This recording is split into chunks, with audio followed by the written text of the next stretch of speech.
Friends, good morning అందరికీ. ఈరోజు speciality వచ్చేసి వినాయక చవితి. మనకు తెలిసిందే, చిన్నప్పటి నుంచి వినాయక చవితి ఎందుకు జరుపుకుంటారో.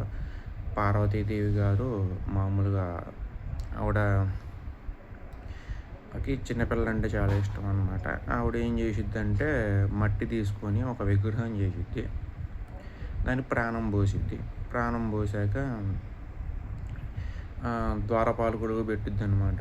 ఇట్లా నేను స్నానంకి వెళ్ళొస్తాను, నువ్వు ద్వారపాలకుడుగా ఉండు, ఎవరు వచ్చినా రానివ్వ మాకు అని చెప్పుద్దనమాట. ఇదంతా శివుడి గారికి అయితే తెలియదు. శివుడి గారు సడన్గా వస్తారనమాట. వస్తే వినాయకుడు గారు అడ్డుకుంటారు. మామూలుగా ఎవరైతే మనం క్యారెక్టర్ చెప్తున్నామో ఆయన వినాయకుడు ఎట్లా అవుతారో నేను చెప్తాను. ఏది వినాయకుడిని పెట్టిన ముందే ఏమనుకోమాకండి, సారీ. అయితే తర్వాత 2 క్యారెక్టర్స్ అవుతాయి. ఫస్ట్ అయితే ఆయన్ని మనం కుమారస్వామి అంటాము, ఆర్ సుబ్రహ్మణ్య స్వామి అంటాము. సో ఏదనుకోండి, కుమారస్వామి సుబ్రహ్మణ్య స్వామి అనుకోండి.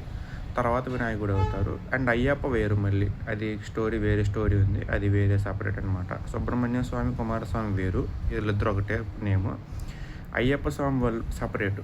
అది మోహిని అవతారంలో ఉన్న విష్ణుమూర్తి గారికి అండ్ శివుడి గారికి జన్మించిన వేరే సంతానం, మనకి సంబంధం లేదు.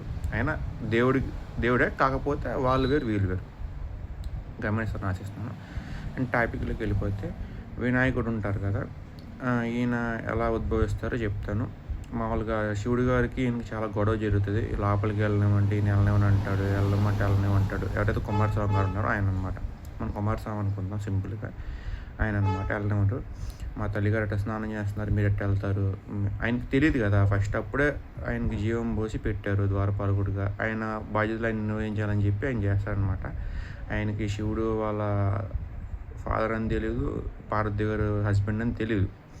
సో అట్లా చేస్తారనమాట. చేశాక శివుడి గారికి కోపం ఎక్కువ కదా, ఇంకా ఆయనకి కోపం వచ్చేసి ఆయన దగ్గర ఉన్న శూలం తీసుకొని ఆయనకి కంఠం తీసేస్తారనమాట. నెక్ సైడ్ వరకు తీసేస్తారు. తీసాక ఇంకా పార్వతి గారు అప్పుడు బయటకు వచ్చి అసలు ఏం జరుగుతుందని చూస్తే ఇట్లా గొడవ జరిగి వీళ్ళిద్దరికి ఇట్లా అవుద్దనమాట. ఇంకా పార్వతీదేవి గారు అర్జెంటుగా ముందు అతను బతికిస్తావా లేదని శివుడి గారితో పోట్లాడితే అప్పుడు అక్కడ ఏం చేద్దాం అబ్బా ఈ తలని చెప్పి చూస్తే అక్కడ ఒక ఎలిఫెంట్ చనిపోయి కనిపించింది అనమాట. ఆ ఎలిఫెంట్ తల తీసుకొచ్చి వినాయకుడి గారికి అయితే పెడతారు.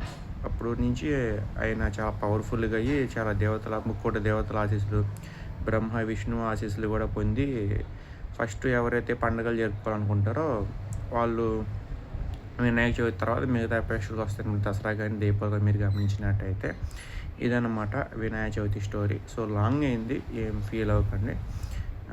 అండ్ ఇంకోటి వచ్చేసి మామూలుగా ఒకసారి చంద్రుడు కూడా ఎందుకు చూడకూడదు అంటారంటే వినాయక చవితి రోజున మామూలుగా వినాయకుడి గారికి మనకు తెలిసిందే, ఎలిఫెంట్ హ్యాజ్ లాంగ్ స్టమక్, మామూలుగా పెద్ద పొట్ట ఉంటుంది కదా.